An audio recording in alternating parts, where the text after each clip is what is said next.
buenos días con todos. El día de hoy nos encontramos con el biólogo Óscar Panana, egresado de la Universidad Nacional Mayor de San Marcos, y le daremos una entrevista acerca del contexto actual tan globalizado e industrializado y cómo este se relaciona con las ODS. Empiezo. ¿Usted cree que es factible cumplir las ODS a día de hoy en un contexto tan industrializado y globalizado mediante las industrias en una sociedad? Yo creo que se podría hacer posible siempre y cuando los países industrializados, que son mayores emisores de CO2 y de gases de efecto invernadero, además de residuos plásticos como, digamos, Estados Unidos, China, Rusia, se hagan responsables de los propios residuos que ellos emiten y traten de mitigarlos, cosa que actualmente no realizan, y tal vez le dan más responsabilidades a los países que están en vías de desarrollo, ¿no? Lo cual es algo un poco no proporcional a lo que se realiza, y se podría dar siempre y cuando estos se hagan responsables de sus propias emisiones. Perfecto. Ahora, pasando a la siguiente pregunta. ¿Usted cree que los gobiernos, como el peruano, deberían implantar leyes que reduzcan la capacidad industrial, pero a su vez sacrificarían un factor económico? Como se sabe, ¿no? Actualmente las empresas dan mucho trabajo y mejoran la economía de un país, pero ¿se debería sacrificar esto a cambio de un ambiente mucho mejor a futuro? Bueno, de por sí, Perú como un país industrializado que tenga una gran cantidad de volumen industrial no es tanto así como a diferencia de otros países, ¿no? Entonces, digamos, sacrificar lo poco que se produce no creo que sea tan factible para el desarrollo económico. Lo que sí podría darse es un cambio de esta economía que es más extractiva de minerales, ¿no? Como minerales como oro, plata y otros más, o carbón y otros más, que se suele darles a un valor agregado o producir ciertos minerales o cierta industria, o bien desarrollar una industria con estos minerales que se extraen, y aún así no sería tanto el impacto y podría desarrollarse más la economía. Y siempre hay algo que son los planes de mitigación cuando hay industrias de minería o extractivas como el petróleo, y tal vez las leyes pueden dar o establecerse o hacerse cumplir por ahí, ¿no? Hay organismos como la UEFA que están o son los que se encargan de regular esto. Sin embargo, a veces es difícil abarcar todo, porque cuando hablamos de esto de industria, como me comentas, estás abarcando más que nada lo que es la industria o minería o formas de negocio industrial legal, que si de por sí contaminan un poco, lo ilegal es lo que contamina mucho más. Bien, siguiendo con la entrevista, la siguiente pregunta que le realizo es: ¿cuáles considera que son para usted los principales desafíos que enfrenta el Estado peruano ante la conservación de la biodiversidad? Primero, un gran desafío es, al menos lo que se ve, es la minería ilegal, ¿no? Que se da sobre todo en la parte oriental de Perú, en la zona amazónica, Madre de Dios, que es un lugar más afectado, y a pesar de que ya se saben los lugares donde está presente en estos centros o estas dragas de mina de oro ilegal, los gobiernos regionales no se da abasto, o simplemente por cuestiones burocráticas o a veces posibles actos de corrupción no intervienen en estas zonas, a pesar de que ya son conocidas. Otro es tal vez asegurar los parques o zonas protegidas, ¿no? Y la protección, pues, de comunidades indígenas amazónicas, que son las únicas que defienden y viven ahí y defienden esas zonas, y lo cual se ve, pues, amenazado también por la muerte de muchos líderes indígenas de conservación que han sido asesinados en los últimos años, ¿no? Entonces creo que por ahí darles esa seguridad legal y hacer valer el principio de autoridad sería uno de los desafíos más grandes que hay. Claro. Y siguiendo con su respuesta, ¿qué medidas o acciones usted sugiere para, pues, abordar de manera efectiva estos desafíos que usted me ha respondido?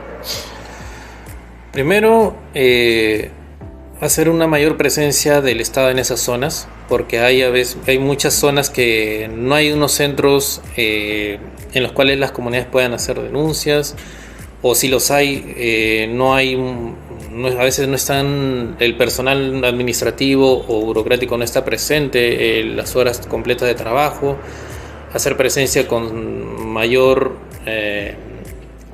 en el sector salud, hacer que las zonas sean más habitables, asegurar que estas personas puedan vivir y hacer habitables las zonas, ¿no? Las zonas fronterizas o las zonas donde sucede eso, con mayor presencia en el Estado, justo en estos puntos, ¿no? Educación, salud y justicia, ¿no?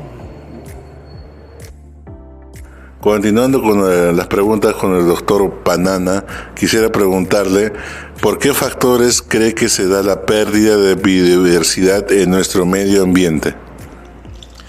Bien, la pérdida de biodiversidad se da al menos en el Perú, y similar en otros lugares se da minería ilegal, la tala de árboles y a veces la deforestación.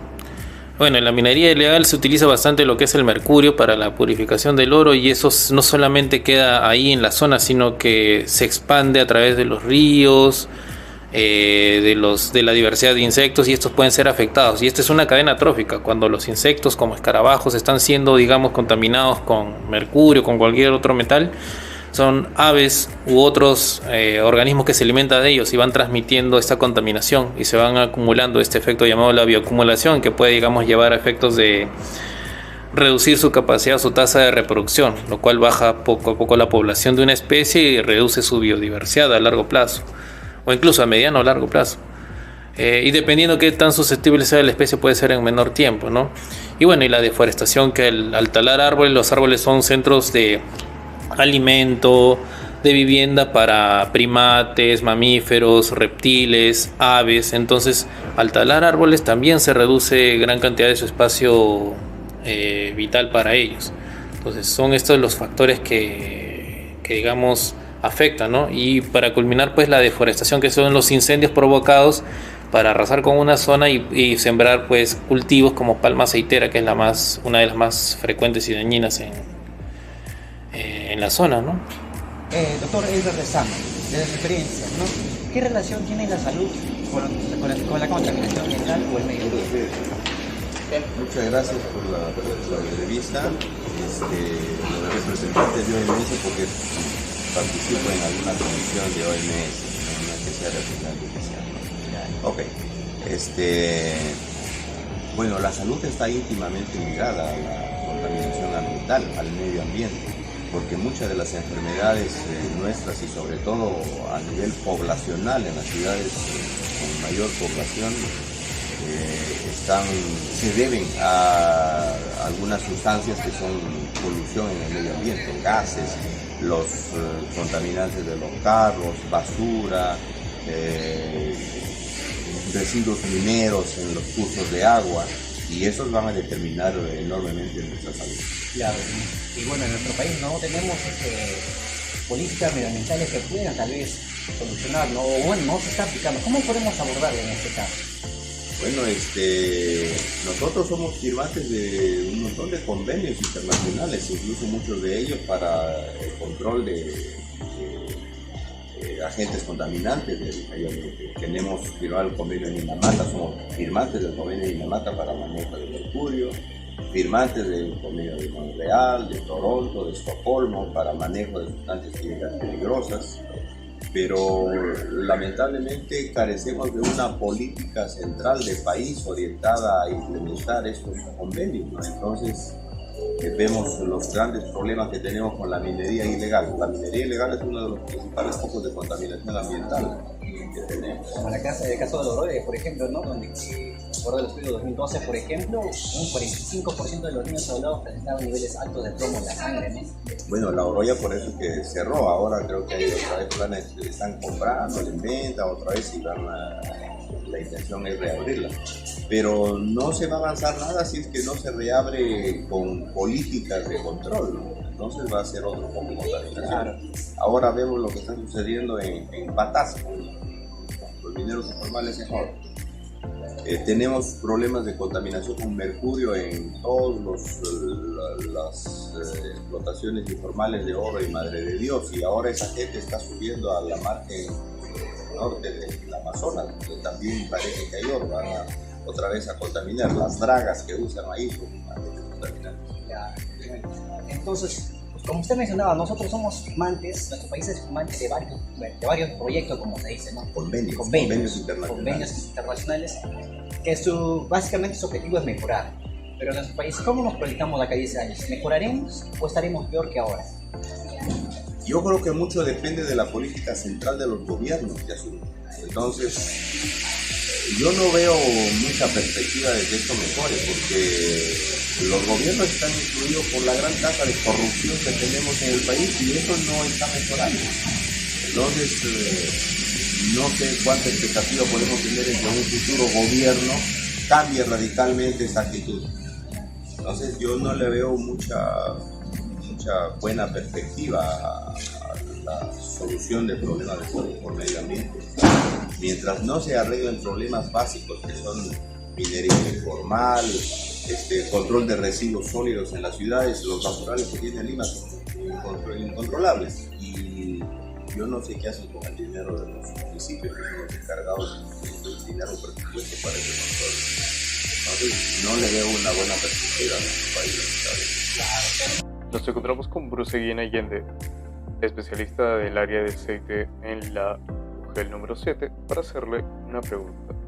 ¿Qué oportunidad o iniciativas existen para promover la educación y la sensibilización sobre el desarrollo sostenible en nuestro país?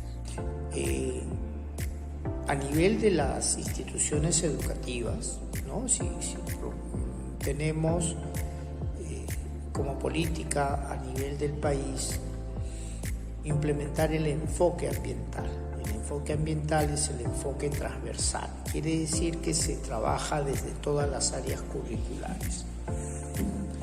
Quiere decir que todos los docentes de alguna manera tienen que promover el cuidado y uso responsable de los recursos de nuestro medio ambiente. De manera muy específica en la competencia de sociales tenemos el uso responsable de los recursos. Pero como les digo, desde todas las áreas curriculares, los maestros y maestras deben promover el cuidado del medio ambiente. Por otra parte, tenemos el tema de proyectos educativos ambientales integrados en las instituciones educativas.